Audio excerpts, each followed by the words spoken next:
নমস্কাৰ ছাত্ৰ-ছাত্ৰীসকল, যোনসকল ছাত্ৰ-ছাত্ৰীয়ে 2025 বৰ্ষৰ মেট্ৰিক পৰীক্ষা দিবা, তেওঁলোকৰ মেট্ৰিক পৰীক্ষা সহজ হ'ব কোৱা কথাটো কিমান সত্য তাৰে কথা আমি আজিৰ এই ভিডিঅ'টোত কথা পাতিম। গতিকে ভিডিঅ'টো শেষলৈকে চাবা। শেষলৈ চালেহে সম্পূৰ্ণকৈ বুজি পাবা। তোমালোকৰ মূৰত যি টেনচন আছে 2025 বৰ্ষত নিউ পেটাৰ্ণত এক্সাম হ'ব বুলি, এক্সাম বহুত টান হ'ব, সেই তোমালোকৰ মূৰত টেনচনটো আজি গুচি যাব। গতিকে ভিডিঅ'টো স্কিপ নকৰাকৈ শেষলৈকে চাবা। তো ছাত্ৰ-ছাত্ৰীসকল, প্ৰথম কথাটো হৈছে তোমালোকৰ এইবাৰ মেট্ৰিক পৰীক্ষাত নিউ পেটাৰ্ণ কৰিছে ঠিক, কিন্তু তোমালোকৰ এইবাৰ প্ৰথমবাৰৰ বাবেহে নিউ পেটাৰ্ণটো কৰিছে। গতিকে কিবা এটা বস্তু যদি নতুন প্ৰথমবাৰত কৰে, তেতিয়া কিন্তু তোমালোকৰ ডাইৰেক্টলি তেনেকুৱা চেঞ্জ নকৰে। আগৰ পেটাৰ্ণটোৱে ফ'ল' কৰি অলপ নিউ পেটাৰ্ণ সোমাই দিব। তাৰ মানে তোমালোকৰ এইবাৰ যে মেট্ৰিক পৰীক্ষা হ'ব, ইটো তোমালোকৰ ডাইৰেক্টলি নিউ পেটাৰ্ণত নহয়। কিয় কৈছে এইবাৰ প্ৰথমবাৰৰ বাবে নিউ পেটাৰ্ণ কৰিছে। এইটো সম্ভৱ নহয় যে সকলো প্ৰশ্নবিলাকে নিউ পেটাৰ্ণত দিব। কিয়নো নিউ পেটাৰ্ণৰ প্ৰশ্ন কাকত বনাবলৈ হ'লে বছৰৰ ফাৰ্ষ্টৰ পৰাই কিতাপখন তেনেকৈ নিউ পেটাৰ্ণৰ ফ'ল' কৰি পঢ়াব লাগিব। কিন্তু যোনটো কৰা হোৱা নাছিল 2025 বছৰৰ মেট্ৰিক পৰীক্ষাৰ্থীৰ ক্ষেত্ৰত। গতিকে ইয়াৰ পৰা আমি ক'ব পাৰোঁ যে মেট্ৰিক পৰীক্ষা ইমান টান নহয়। যদিও নিউ পেটাৰ্ণত প্ৰশ্ন আহে, সেই নিউ পেটাৰ্ণৰ প্ৰশ্নবিলাক বেছিভাগ তোমালোকৰ ইফেক্ট পৰিব MCQ প্ৰশ্নবিলাকত। আৰু তোমালোকৰ যোনবিলাক থিয়ৰীৰ প্ৰশ্ন আহিব, বেছিভাগ অল পেটাৰ্ণতে আহিব।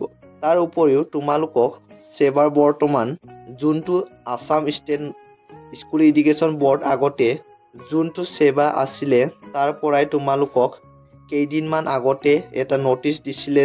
তাতে উল্লেখ আছিলে যে যোনসকল এইবাৰ মেট্ৰিক পৰীক্ষা দিব, 2025 বৰ্ষৰ মেট্ৰিক পৰীক্ষাৰ্থীসকলে যদি 2023 আৰু 2024 বৰ্ষৰ দুটা প্ৰশ্ন কাকত যদি ভালকৈ পঢ়ে, তাৰ পৰাই 30 নম্বৰ কমন আহিবই।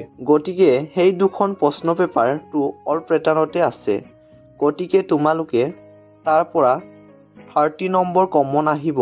আৰু তোমালোকৰ যোনটো MIL ছাবজেক্টটোত তোমালোকৰ একো চেঞ্জেছ নহয়।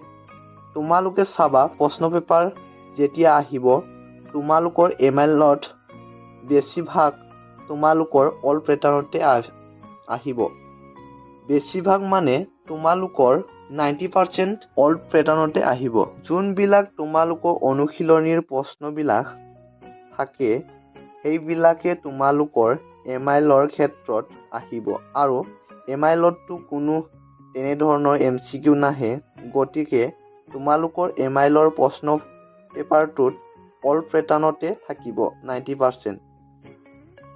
দুই এটা দিব পাৰে 1 মাৰ্ক বা 2 মাৰ্কৰ কুৱেশ্যন বনাই, সেইবিলাক আগতো দিছিলে। 2-3টা মান এডিশ্যনেল 1 মাৰ্ক বা 2 মাৰ্কৰ দিছিলে। আৰু সেইবিলাক তোমালোকে অনুশীলনীৰ প্ৰশ্নবিলাক যেতিয়া পঢ়িবা ভালদৰে, সেইবিলাক এনেও তোমালোকে পাৰি যাবা। তাৰপিছত তোমালোকৰ যোনটো ইলেক্টিভ ছাবজেক্ট আৰু ছ'চিয়েল ছায়েন্স, এই দুখন ছাবজেক্টটোত তোমালোকৰ কিন্তু চেঞ্জেছ তেনেকুৱা নহয়। অল পেটাৰ্ণতে দুখন ছাবজেক্টৰো প্ৰশ্ন পেপাৰ আহিব। কিন্তু মাজে সময়ে 2-এটা মান দি দিব পাৰে এডিশ্যনেল, এইবিলাক আগৰ পৰাই দি আহি আছে। গতিকে তোমালোকে ইমান টেনচন ল'ব নালাগে। কিন্তু তোমালোকৰ চাগে এতিয়া বহুতৰে চিন্তা লাগি আছে মেথছ আৰু ছায়েন্সত। তো চোৱা, তোমালোকে মেথছৰ ক্ষেত্ৰত অল পেটাৰ্ণে থাকিব। কিন্তু মেথছত এটা কাম কৰি দিব পাৰে তেওঁলোকে, এক্সাম্পল আৰু এক্সাৰচাইজত যোনটো মেথছ আছে সেইবিলাকে তোমালোকক চাবা দিব পাৰে, কিন্তু তাতে থকা ভেলুবিলাক অলপ চেঞ্জ কৰি দিব পাৰে। মেথছটোতো কোনো মুখস্থ নকৰে, সকলোৱে মেথছটো বুজি পেলাই প্ৰেক্টিচ কৰে। এতিয়া মেথছখিনি বুজি পেলাই প্ৰেক্টিচ কৰিবা। ধৰি লোৱা এটা মেথছৰ ভেলু 2 আৰু তাত 4 কৰি দিলে, তোমালোকৰ কোনো প্ৰব্লেমটো নহয় ন। তোমালোকৰ কনচেপ্ট ক্লিয়াৰ থাকিব, তোমালোকে ধুনীয়াকৈ কৰিব পাৰিবা। তেনেকুৱাটো কোনো কথা নহয়। তোমালোকে মেথছ মুখস্থ কৰি আহিবা, ডাইৰেক্ট হুবহু লিখি দিবা। ভেলু চেঞ্জ কৰি দিলে তোমালোকৰ প্ৰব্লেম হ'ব। এনেকুৱা কোনো কথা নাই। গতিকে তোমালোকে মেথছৰ বাবে কোনো চিন্তা কৰিব নালাগে। কিন্তু যোনখিনি 45 মাৰ্কৰ MCQ আহিব, সেইখিনি অলপ কনচেপচুৱেল আহিব। তাৰে বাবে তোমালোকে অলপ কনচেপ্টবিলাক ক্লিয়াৰ কৰি ৰাখিবা। তেতিয়া তোমালোকে 45 মাৰ্কৰ MCQ খিনি তোমালোকে পাৰি যাবা। আৰু সেই 45 মাৰ্কৰ MCQৰ ভিতৰত ধৰি লোৱা 25 মাৰ্কৰ তোমালোকৰ নিউ পেটাৰ্ণৰ মতে দিব। আৰু 21 মাৰ্কছৰ অল্ড পেটাৰ্ণে চাগে ৰিপিট কৰিব। তাৰপিছত আছে ছায়েন্স। তো ছায়েন্সৰ ক্ষেত্ৰত তোমালোকৰ কি হ'ব? ছায়েন্স এনেও আগৰে পৰা তোমালোকৰ ছায়েন্সৰ প্ৰশ্ন পেপাৰ এডিশ্যনেল প্ৰশ্ন বহুত বেছি আহে। কিয়নো ছায়েন্স হৈছে এটা কনচেপচুৱেল ছাবজেক্ট। এই ছায়েন্স ছাবজেক্টত তোমালোকে কেৱল অনুশীলনী বা প্ৰশ্নাৱলী পঢ়িলেই নহ'ব। তোমালোকে ছায়েন্সৰ বাবে বহুত ধুনীয়াকৈ কনচেপ্টবিলাক ক্লিয়াৰ কৰি ৰাখিব লাগিব। তেতিয়াহে তুমি ছায়েন্সৰ সকলোখিনি প্ৰশ্ন লিখিব পাৰিবা।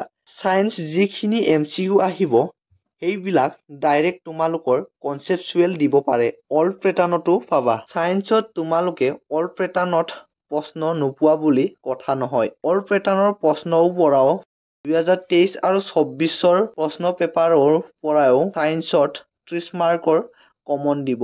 আৰু বাকীখিনি বহুতো প্ৰশ্ন অনুশীলনীৰ আৰু প্ৰশ্নাৱলীৰ পৰাও দিব।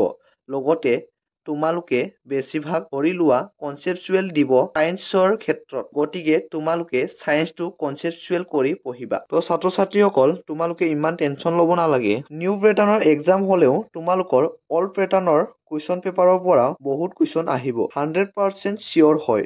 তোমালোকে কমেণ্ট কৰি আহিছা যে এইটো ফেক নে ৰিয়েল হয়। তো এইটো ৰিয়েল হয়। তোমালোকে চিন্তা কৰি চোৱাচোন। নতুন বস্তু এটা কৰিছে, তোমালোকক ডাইৰেক্টলি চেঞ্জ কৰি নিদিয়ে। এইটো কেতিয়াও সম্ভৱ নহয়। যোনসকল এক্সামিনিয়াৰে কুৱেশ্যন পেপাৰ কাটিব, তেওঁলোকৰ বাবেও এইটো ইমান সহজ নহয় যে সকলো প্ৰশ্ন কিতাপৰ মাজৰ পৰাই ওলাই তেওঁলোকে কাটিব। আৰু কিতাপৰ মাজৰ পৰা যদি তেনেকুৱা প্ৰশ্ন পেপাৰবিলাক ওলাই কাটিলে হয়, তেনেহ'লে অনুশীলনী বা যোনবিলাক প্ৰশ্নাৱলীৰ প্ৰশ্ন আছে, সেইবিলাক দিয়াৰ কোনো মূল্যই নাথাকিলে হয়। গতিকে তোমালোকে ইমান টেনশ্যন কৰিব নালাগে। তো ছাত্ৰ-ছাত্ৰীসকল, আজিৰ এই ভিডিঅ'ত ইমানখিনি আপডেট আছিল। যদি ভিডিঅ'টো হেল্পফুল হৈছে, তেনেহ'লে ভিডিঅ'টো লাইক কৰি দিবা। আৰু আমাৰ এই ইউটিউব চেনেলটোত পোনপ্ৰথমবাৰৰ বাবে ভিজিট কৰিছে, তেনেহ'লে চেনেলটো ছাবস্ক্ৰাইব কৰি ল'বলৈ একেবাৰে নাপাহৰিবা। যদি তোমালোকৰ কিবা ডাউট আছে, কমেণ্ট কৰি সুধিব পাৰা। আৰু তোমালোকক সহায় কৰিবলৈ আমি চেষ্টা কৰিম। ভিডিঅ'টো একেলগে চোৱাৰ বাবে ধন্যবাদ।